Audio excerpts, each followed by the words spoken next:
With a new year dawning for the crew of USS Slater DE-766, a special sea detail was set to get underway from berth S1 at the Bayonne Navy Yard. When the crew was mustered at 0815, Steward's Mate 3rd Class Rush and Seaman 2nd Class Gobbet were found to be absent. With the assistance of a harbor tug and pilot, Slater was inched into New York Harbor. Only minutes after getting underway, an engine casualty forced Slater to anchor in 8.5 fathoms of water. Nearly an hour later, and she was underway once more en route to the Leonardo Pier in Earl, New Jersey, and she anchored just off Sandy Hook in 4 fathoms of water. Captain's mast was held while Slater waited for her turn. Seaman First Class Coulson and Seaman Second Class Harper were awarded a deck court for being absent over leave the previous day. Seaman Second Class Tuning was awarded a bad conduct discharge for breaking arrest and being away without leave for 9.5 hours. Seaman Second Class Dean was awarded an undesirable discharge for breaking arrest and being AWOL. Upon completion of Captain's Mast, the tug YTM 474 came alongside to guide Slater into the Leonardo Pier. After mooring, Lieutenant J.G. Earl Shackleford departed his temporary station aboard Slater for a new assignment. After a couple of hours, the loading of ammunition was completed, and Slater got underway at 20:03 for Casco Bay, Maine. The ship and crew were heading north for a brief training stint before returning to convoy duty.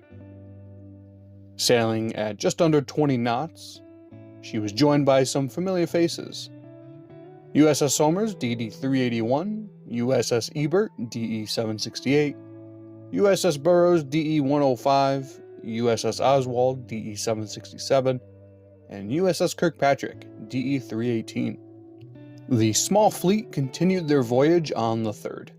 An interval of about 2,000 yards was maintained, and Slater was stationed 135 degrees relative of Somers. Calm seas allowed the ships to ride smoothly, allowing for the transfer of supplies and personnel between Slater and Kirkpatrick. These photographs do show a transfer between the two ships, presumably on this date. Slater's medical officer, Lieutenant J.G. Arthur Watts, was the fortunate soul to ride the Highline chair. On the 4th, our mighty armada came on station off Casco Bay, Maine. At 10:34, anti-submarine warfare exercises with friendly submarines commenced. 2 hours later, Slater conducted a creeper attack on a submerged sub. The day concluded at 1500, and Slater joined Kirkpatrick in setting course for port. After anchoring in 23 feet of water in Hussey Sound, a motor launch came alongside to deliver commissary stores. The final tally for ammunition expended was 32 rounds of plaster-loaded hedgehogs. Anti-aircraft practice on the 5th, but not before Seaman First Class Van Santi, McLaren, Janowski, and Fireman First Class Nileski were added to the sick list. The 3-inch 50 crews trained their sights on a target towed by USS AT-173, and by day's end, hundreds of rounds had been fired between all the guns aboard Slater. Exercises recommenced that night when AT-173 towed a sub-target. Numerous star shells were fired to illuminate the target. On the 6th, Slater was detached by Somers and took over as OCE, the officer in charge of exercise. Together with Ebert and Burroughs, the trio set sail for more training. The forecastle began to ice up from the spray, forcing the crews to chip off the extra weight. By 1450, the anti-submarine exercises had concluded, and the 3 ships returned to Pier George, mooring with 6 lines. Drone exercises on the 7th seemed to have been cancelled.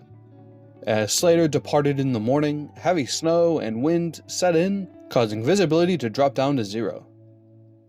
The forecastle and fantail watches were alerted to look for other ships, and to alert the officer on deck if Slater began dragging her chain. The drones were removed from the ship the next morning, and Slater got underway for Boston with Ebert and Burroughs. 1,000 yards separated the three destroyer escorts. They came into port just after 1600, and Lieutenant Commander Roche of the United States Coast Guard Reserve came aboard to act as pilot. At 1724, Slater was moored starboard side to USS Poole, DE-151, at the east side of Pier 5 at the South Boston Annex. Next week, Slater's third convoy to the United Kingdom will begin. Stay tuned to our YouTube channel and our Facebook page so you never miss news from the museum.